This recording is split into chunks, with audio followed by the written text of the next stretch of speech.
ರಾಜ್ಯ ರಾಜಕಾರಣದಲ್ಲಿ ಈಗ ಸಂಪುಟ ವಿಸ್ತರಣೆಯ ಬಿಸಿ ಜೋರಾಗಿಯೇ ಹತ್ಕೊಂಡಿದೆ. ಹೌದು, ಕಳೆದ 2 ತಿಂಗಳಿಂದ ಭಾರಿ ಕುತೂಹಲವನ್ನ ಮೂಡಿಸಿದಂತಹ ಡಿಕೆ ಶಿವಕುಮಾರ್ ನೇತೃತ್ವದ ಸರ್ಕಾರದ 2ನೇ ಹಂತದ ಕ್ಯಾಬಿನೆಟ್ ವಿಸ್ತರಣೆ ನಿನ್ನೆ ಸಂಜೆ ರಾಜಭವನದಲ್ಲಿ ನೆರವೇರಿದೆ.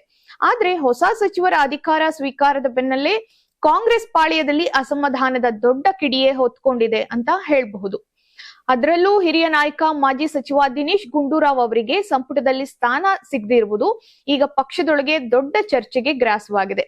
ಇದರ ಬೆನ್ನಲ್ಲೇ ದಿನೇಶ್ ಗುಂಡೂರಾವ್ ಅವರ ಪತ್ನಿ ಟಿಬು ರಾವ್ ಮಾಡಿರುವಂತಹ ಒಂದು ಪೋಸ್ಟ್ ಈಗ ಸಖತ್ ವೈರಲ್ ಆಗ್ತಾ ಇದೆ. ಹೌದು, ಮೊದಲ ಹಂತದಲ್ಲೂ ಕೈ ತಪ್ಪಿದಂತಹ ಸಚಿವ ಸ್ಥಾನ 2ನೇ ಹಂತದಲ್ಲಾದ್ರೂ ಸಿಗತ್ತೆ ಅಂತ ಎಲ್ಲರೂ ಕಾಯ್ತಾ ಇದ್ರು. ಆದ್ರೆ ಅಚ್ಚರಿ ಎಂಬಂತೆ ದಿನೇಶ್ ಗುಂಡೂರಾವ್ ಅವರ ಹೆಸರು ಈ ಬಾರಿಯೂ ಕೂಡ ಮಿಸ್ ಆಗಿದೆ. ಇದರಿಂದ ಬೇಸರಗೊಂಡಿರುವಂತಹ ಅವರ ಪತ್ನಿ ಟಿಬು ದಿನೇಶ್ ಗುಂಡೂರಾವ್ ಟ್ವಿಟರ್ ನಲ್ಲಿ ದೊಡ್ಡದಾಗಿ ಕಿಡಿಕಾರಿದ್ದಾರೆ.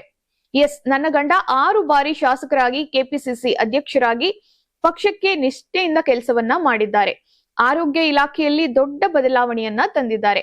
ಆದ್ರೆ ಕೊನೆಗೆ ಇಲ್ಲಿ ಕೆಲಸಕ್ಕಿಂತ ಜಾತಿಯೇ ಮೇಲಾಯಿತು ಅಂತ ನೇರವಾಗಿ ಅಸಮಾಧಾನವನ್ನ ಹೊರಹಾಕಿದ್ದಾರೆ.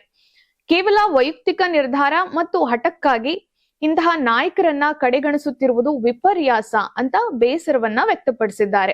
ಇನ್ನು ಇಷ್ಟೆಲ್ಲ ಹೋಗ್ತಿರೋದ್ರ ಮಧ್ಯೆ ನೂತನ ಸಚಿವರ ಪದಗ್ರಹಣ ಸಮಾರಂಭಕ್ಕೆ ಮಾಜಿ ಮುಖ್ಯಮಂತ್ರಿ ಸಿದ್ದರಾಮಯ್ಯ ಅವರು ಗೈರು ಹಾಜರಾಗಿರುವುದು ರಾಜಕೀಯ ವಲಯದಲ್ಲಿ ನಾನಾ ಅನುಮಾನಗಳಿಗೆ ಕಾರಣವಾಗಿದೆ.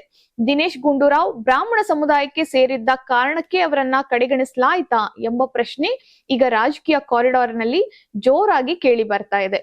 ಇದರ ಜೊತೆಗೆ ಇನ್ನೊಂದು ಕಡೆ ಯಾವುದೇ ಬಣ ರಾಜಕೀಯಕ್ಕೆ ತಲೆ ಕೆಡಿಸಿಕೊಳ್ಳದೆ ತಮ್ಮ ಕೆಲಸದ ಮೂಲಕವೇ ಗುರುತಿಸಿಕೊಂಡಿದ್ದಂತಹ ನಾಯಕರಿಗೆ ಈ ರೀತಿ ಅವಮಾನ ಮಾಡುವುದು ಸರಿಯಲ್ಲ ಅಂತ ದಿನೇಶ್ ಗುಂಡೂರಾವ್ ಬೆಂಬಲಿಗರು ಮತ್ತು ಸೋಷಿಯಲ್ ಮೀಡಿಯಾದಲ್ಲಿ ಜನ ಕಮೆಂಟ್ ಅನ್ನ ಮಾಡ್ತಾ ಇದ್ದು, ಟಿಬುರಾವ್ ಅವರು ಕೂಡ ಅಂತಹ ಕೆಲವು ಪೋಸ್ಟ್ ಗಳನ್ನ ರೀಪೋಸ್ಟ್ ಕೂಡ ಮಾಡಿದ್ದಾರೆ ಎನ್ನುವಂತಹ ಅಂಶ ಬರ್ತಾ ಇದೆ.